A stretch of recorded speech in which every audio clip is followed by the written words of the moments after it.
তারা জাতির সাথে প্রতারণা করেছে এবং সেটা তারা বুক ফুলিয়ে সংসদে দাঁড়িয়ে তারা বলছে তারেক রহমান ঠিক এরশাদের মতোই রাষ্ট্র পরিচালনা করতে চাচ্ছেন। নির্বাচনে মনোনয়ন বঞ্চিত হয়েছে তাদেরকে দিয়ে এখন স্থানীয় সরকার প্রতিষ্ঠানগুলো চালানোর, তাদেরকে প্রশাসক হিসেবে বসিয়ে চালানোর একটা পায়তারা চলছে। এরশাদের মতো দেশ চালালে এরশাদের মতো পরিণতি ভোগ করতে হতে পারে, সেটাও মাথায় রাখবেন। আপনারা জানেন আমাদের বর্তমান সময়ের যে চ্যালেঞ্জগুলো, এই চ্যালেঞ্জগুলো মোকাবেলার জন্যই বাংলাদেশের বিভিন্ন পর্যায়ের মানুষ, বিভিন্ন পর্যায়ের রাজনীতি সচেতন ব্যক্তিবৃন্দ জাতীয় নাগরিক পার্টিতে যোগ দিচ্ছেন। এর মূল কারণ হচ্ছে গণভোটের রায় বাস্তবায়ন এবং একটি নতুন বাংলাদেশ বিনির্মাণ।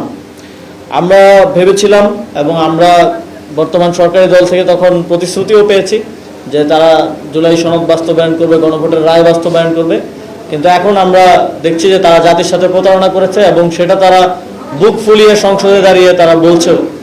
এটা জাতি হিসেবে আমাদের জন্য অত্যন্ত লজ্জাজনক। আমরা দেখেছি যে বিগত সময়ে যারাই এভাবে প্রতারণার আশ্রয় নিয়েছে, রাজনৈতিক প্রতারণার আশ্রয় নিয়েছে জনগণের সাথে, তারাই জনগণের দ্বারা নিক্ষিপ্ত হয়েছে। তারা এই দেশে বেশি দিন টিকতে পারেনি। বাংলাদেশের জনগণ সঠিক সিদ্ধান্ত সবসময় নেবে, সামনের দিনেও নেবে। তবে আপনাদের এই ভুল রাজনীতির ফলে তরুণ প্রজন্ম, ইভেন আপনাদের সন্তানরাও আপনাদের এই রাজনীতিকে সাবস্ক্রাইব করতে পারছে না। বিএনপির অনেক বড় বড় নেতাদের সন্তানরা মাঝে মধ্যে আমাদের সাথে যোগাযোগ করেন, ইভেন স্থায়ী কমিটির সদস্যদের সন্তানরাও যোগাযোগ করেন যে তাদের বিএনপির এই রাজনীতি পছন্দ হচ্ছে না। আপনারা হয়তো তাদের কাউকেও এনসিপিতে ভবিষ্যতে দেখতে পারেন। তো আপনাদেরকে পুরো তরুণ প্রজন্ম, এমনকি আপনাদের ঘরের সন্তানরাও আজকে প্রত্যাখ্যান করছে আপনাদের এই ভুল রাজনীতির ফলে। এবং বাংলাদেশে এটাই প্রমাণ করে যে বাংলাদেশে একটা নতুন বাংলাদেশ, যে বাংলাদেশের জন্য এত মানুষ জীবন দিয়েছে, এত আমাদের সহযোদ্ধারা আহত হয়েছে, এটা শুধু সময়ের ব্যাপার মাত্র সেই নতুন বাংলাদেশ বিনির্মাণ। এবং সেই সময়টা খুব বেশি দূরে না, ইনশাল্লাহ সেটা বাস্তবায়ন হবে। এবং আমরা আরেকটি সমসাময়িক বিষয়, আমরা পশ্চিমবঙ্গের নির্বাচনের ফলাফল দেখলাম।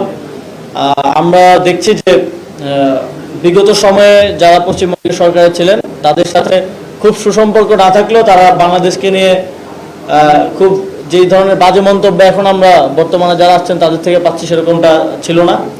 তো আমরা তাদেরকে আহ্বান জানাতে চাই যে আপনারা বাংলাদেশের অভ্যন্তরীণ বিষয় নিয়ে কথা না বলাই ভালো। আমরা আমাদের অভ্যন্তরীণ বিষয় দেখার জন্য বাংলাদেশের রাজনৈতিক দলগুলোই যথেষ্ট, বা আদার স্টেক হোল্ডার যারা আছেন তারাই যথেষ্ট।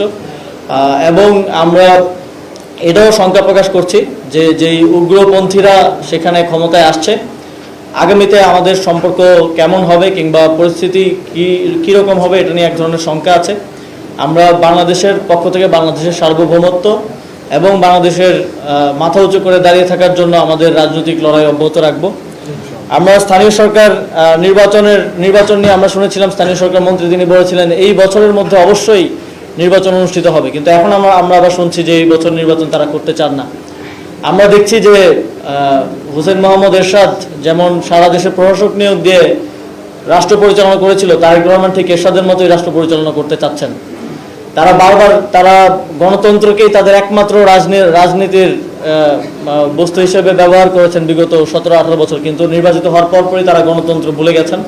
তারা এখন সব জায়গায় ধরে লোক বসিয়ে দিয়ে, ইভেন যারা জনপ্রতিনিধি হতে ব্যর্থ হয়েছে, নির্বাচনে পরাজিত হয়েছে, এবং যারা নির্বাচনে মনোনয়ন বঞ্চিত হয়েছে তাদেরকে দিয়ে এখন স্থানীয় সরকার প্রতিষ্ঠানগুলো চালানোর, তাদেরকে প্রশাসক হিসেবে বসিয়ে চালানোর একটা পায়তারা চলছে।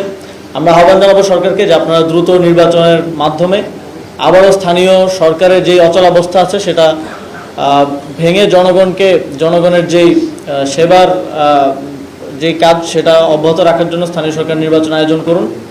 এবং এরশাদের মতো দেশ চালালে এরশাদের মতো পরিণতি ভোগ করতে হতে পারে, সেটাও মাথায় রাখবেন।